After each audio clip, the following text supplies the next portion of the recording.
تمام.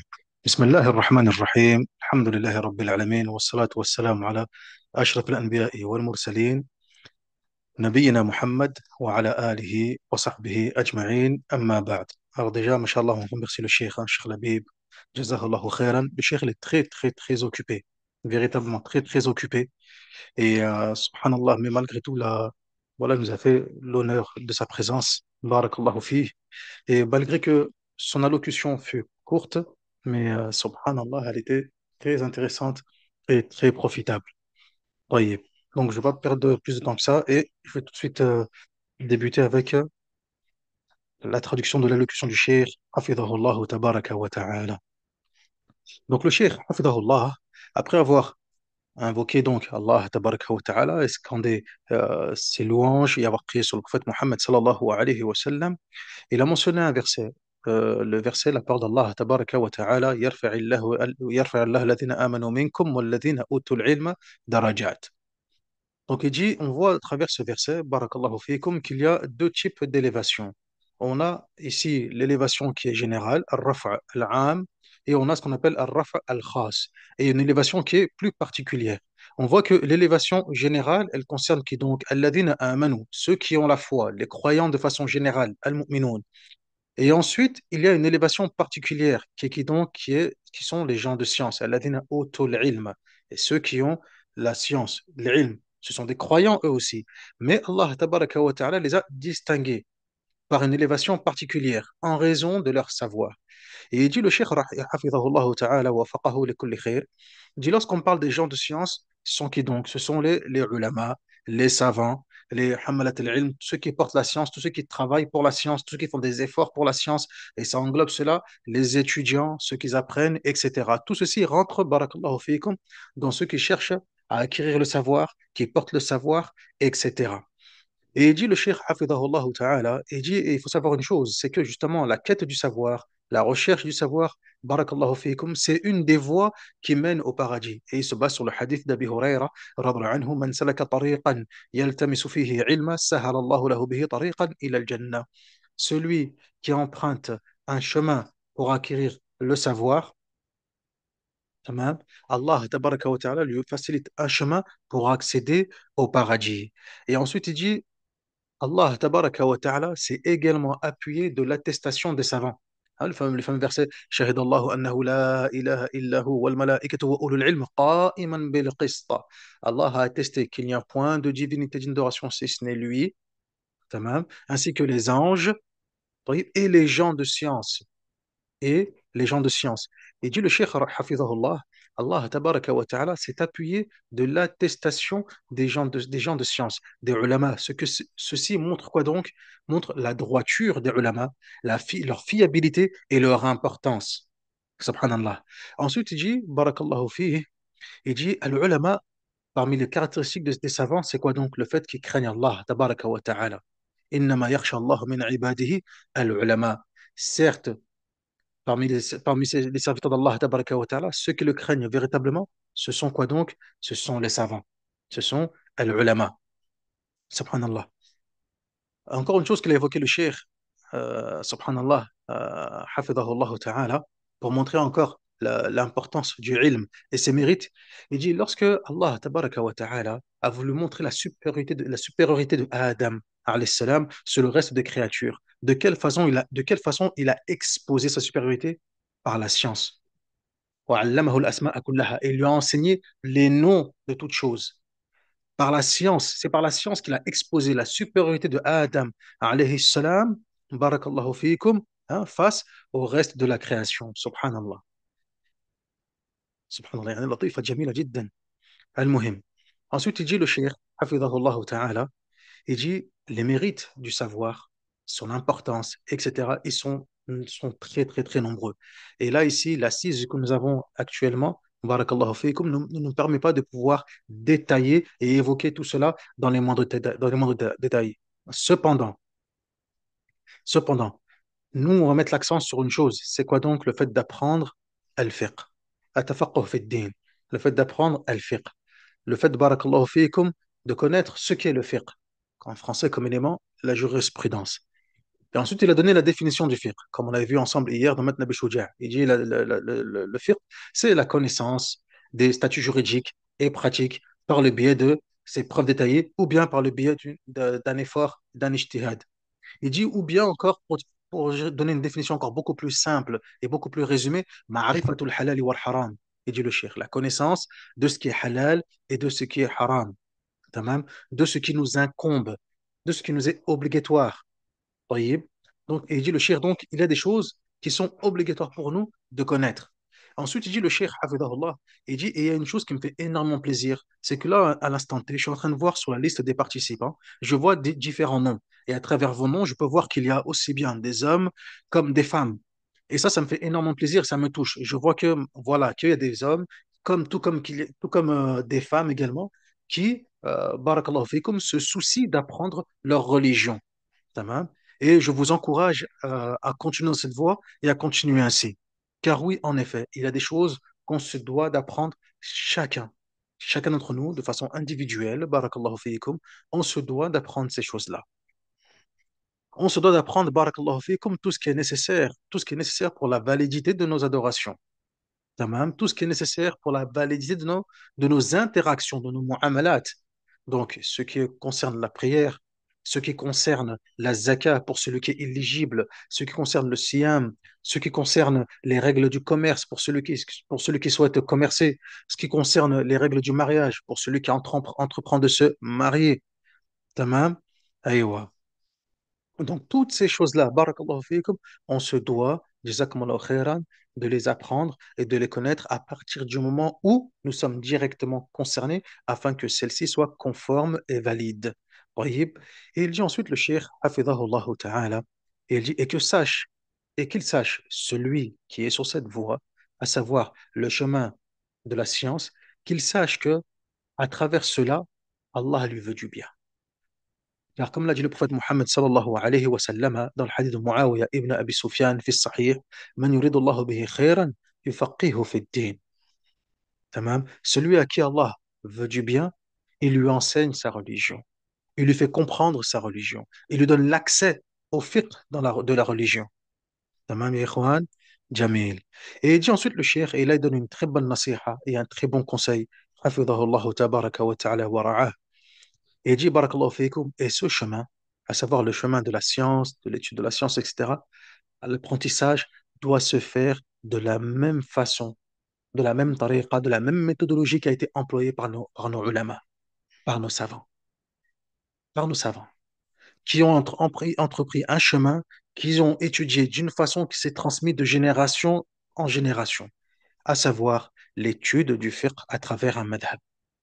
L'étude du fiqh à travers un madhab. Soit le madhab Hanafi, Shafi'i ou Maliki, etc. Pour nous, en l'occurrence, ici, c'est Shafi'i, mais peu importe, mais par le biais d'un madhab. Il dit tous les savants que vous pouvez citer, que vous pouvez connaître, etc. Si vous regardez dans leur biographie, n'importe quel savant, vous trouverez toujours que dans sa biographie, il était forcément, quoi donc, hein, il a étudié le fiqh à travers un des madhab qui sont connus. Tous, que ce soit l'imam al-Nawawi, que ce soit l'imam al-Qarafi, Ibn Qudama, al-Bayhaqi.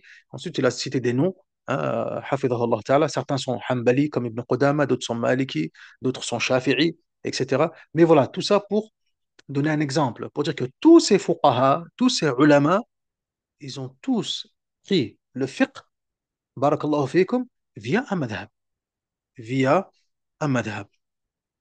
Et il dit, et ce qui est dommage et désastreux, c'est qu'on voit aujourd'hui certains jeunes, des shabab, qui veulent s'écarter de cette voie ancestrale, cette voie qu'on a héritée de nos ulama, طيب, et qui nous disent non, nous aujourd'hui on ne veut pas étudier à travers le madhab, on veut directement le fiqh al-dalil, ce qu'ils appellent le fiqh al-dalil, donc du fiqh avec des preuves, ma huwa al-dalil, etc.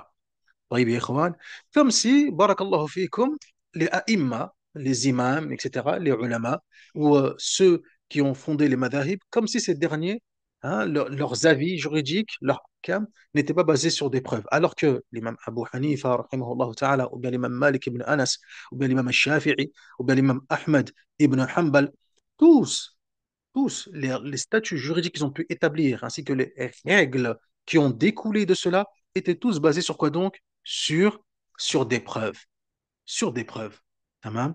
Aïwa. Et à aucun moment, ces ulama, il continue le cheikh en disant une parole intéressante, il dit à aucun moment, ces ulama ont voulu ou bien ont volontairement décidé ou choisi d'avoir des opinions ou des avis qui étaient contraires à certaines preuves ou autres, etc. Non, abadan. Si par la suite, si par la suite, en effet, certains éléments prouveraient que tel ou tel avis est, on va dire, contraire à tel ou tel hadith, cela est possible. Il n'y a pas d'ishkal là-dessus. Mais ça, c'est de façon isolée. Mais de façon générale, ils sont tous appuyés sur des dalils. Seulement, les gens ignorent cela. Seulement, les gens ignorent cela. Barakallahu fiikum. Mais sinon, tous les madhahib se basent sur des preuves. Et il y a aussi une chose, c'est que peut-être que la preuve n'est pas comme toi, tu le comprends. وهذا مهم جداً. Et ça, c'est important. Peut-être que la preuve n'est pas comme toi aussi, tu le comprends.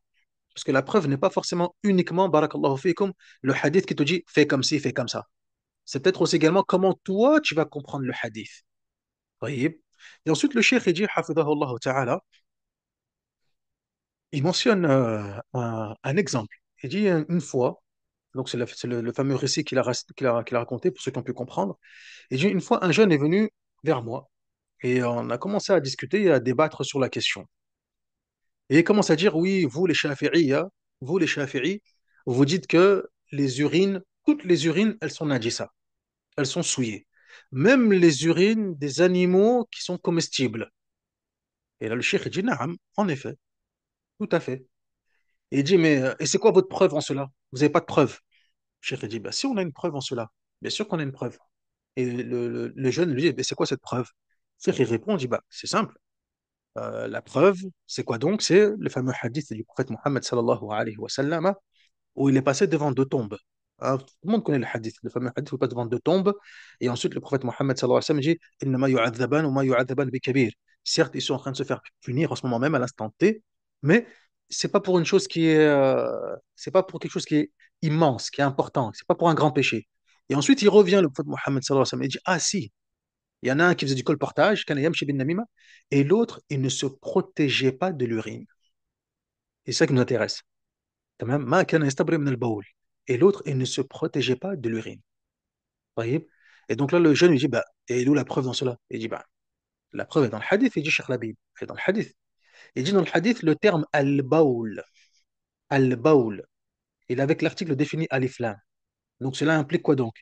Ça implique tout type d'urine, peu importe, al-bawl, tout type d'urine, tout ce qui est considéré comme une urine, barakallahu fikum, tamam, rentre dedans. Le fait que cet homme-là soit châtié parce qu'il ne s'est pas préservé de l'urine, parce que l'urine, elle est najis, à tel point où il se fait châtier pour cela. Donc, tout type d'urine, barakallahu fikum, rentre dedans. C'est najis. Tamam, tout type d'urine, c'est najis. طيب. Et là, le frère, il dit, mais non, je ne suis pas d'accord. Ça concerne uniquement l'urine de l'être humain. Ça concerne uniquement l'urine de l'être humain. Il dit, طيب, Cheikh Labib, il dit, d'accord, ok. Bon, même si je ne suis pas spécialement d'accord avec toi, mais naftarid. Admettons que ça concerne uniquement l'être humain.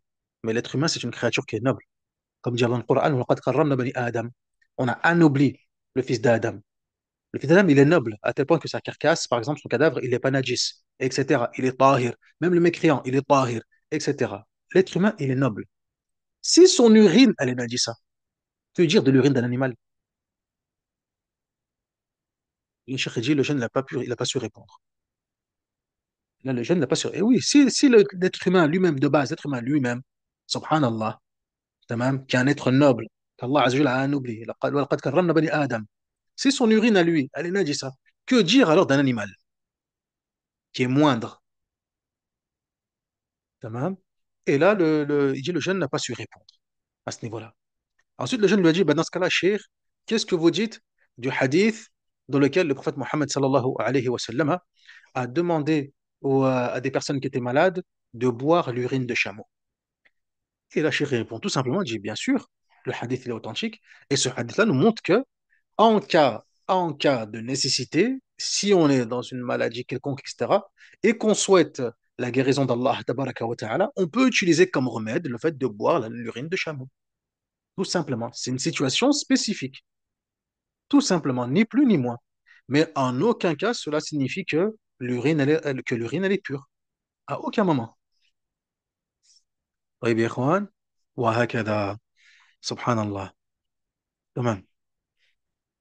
Donc, voilà ce qu'a mentionné Barakallahu Fikoum, le Cheikh Hafidhahullah Ta'ala. Et ensuite, il a poursuivi Barakallahu Fikoum, donc en mentionnant des noms que nous connaissons, hein, l'imam al-Nawawi, al-Suyuti, Ibn Hajar, al-Ramli, al-Khatib, al-Shirbini, Cheikh al-Islam, Zakaria, al-Ansari, Shihab al-Din, al-Ramli, al-Bajuri, ila akhri, tous ces a'imma, tous ces fuqaha, qui eux tous, comme l'a dit le Cheikh, on regarde dans leur biographie, même ceux qu'on appelle Ahl al-Hadith, hein, parce qu'aujourd'hui, ceux qui disent fiqh al-Dalil, moi je suis le Hadith, même les ulama du Hadith, c'est qui les ulama du Hadith?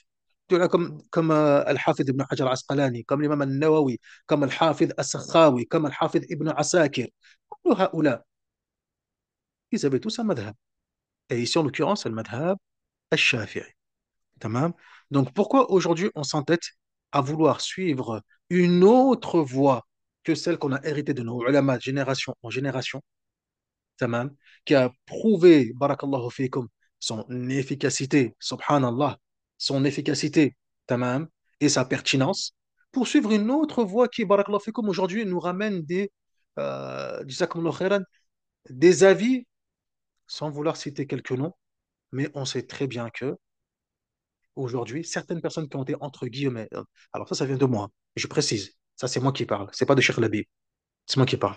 Mais on sait très bien que, et on a déjà eu l'occasion de pouvoir en parler, que des personnes qui étaient anti-madhab, qui sont sorties du madhab, tayyib, et qui ont voulu ramener des avis directement tirés du kitab ou sunnah, parfois ils ont ramené, et même bien souvent, des avis très marginaux qu'on n'avait jamais entendus dans les siècles islamiques précédents.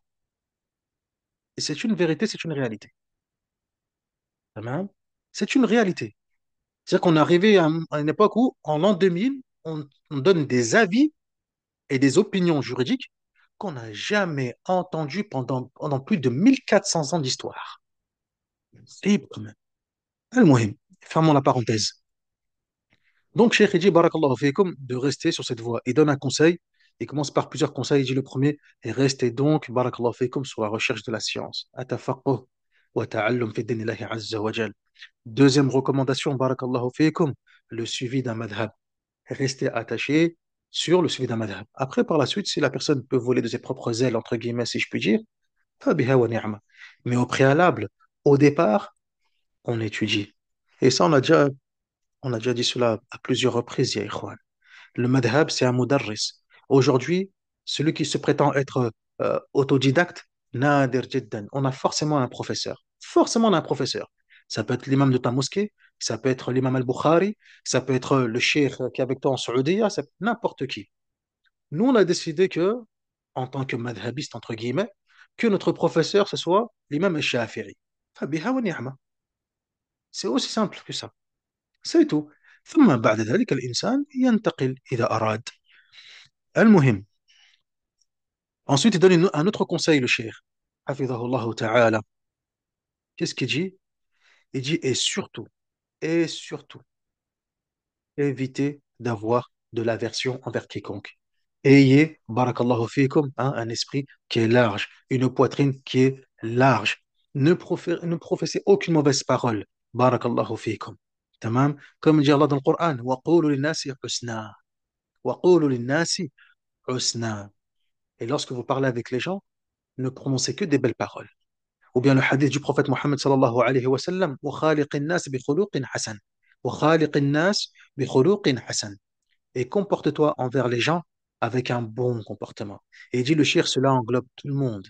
Ça englobe aussi bien les croyants comme les mécréants. Voyez. Et on va donc embellissez-vous de ce beau trait de caractère, à savoir ne professez que des belles paroles. Ne proférez que des belles paroles, pardon. Ne proférez que des belles paroles. Barakallahu fiikum. Tamam. Et avoir hein, un esprit large et une poitrine large. Car en effet, c'est vrai, notamment dans le fiqh, on peut rencontrer pas mal d'avis et pas mal de sujets que même parfois ça peut entre guillemets nous choquer parce que ça, on va dire, ça choque un petit peu les paradigmes que nous avons et les paramètres que nous avons, mais on se doit de respecter cela. On se doit de respecter cela malgré tout. Hada huwa. Et ensuite, le cheikh, il a terminé en disant que voilà, de continuez sur le chemin dans lequel vous êtes, à apprendre la science, à acquérir le savoir. Et il a fait beaucoup d'invocations pour vous, pour qu'Allah vous accorde la réussite. Fi dunya wal akhirah. Walhamdulillahi rabbil alamin. J'ai essayé de traduire le plus fidèlement possible ce qu'a dit le shir. Et j'espère qu'Inch'Allah tabaraka wa ta'ala, cela vous a été profitable. Et ala kulli hal, je vous enverrai l'audio original, Inch'Allah tabaraka wa ta'ala. والحمد لله رب العالمين وصلى اللهم على نبينا محمد وعلى آله وصحبه أجمعين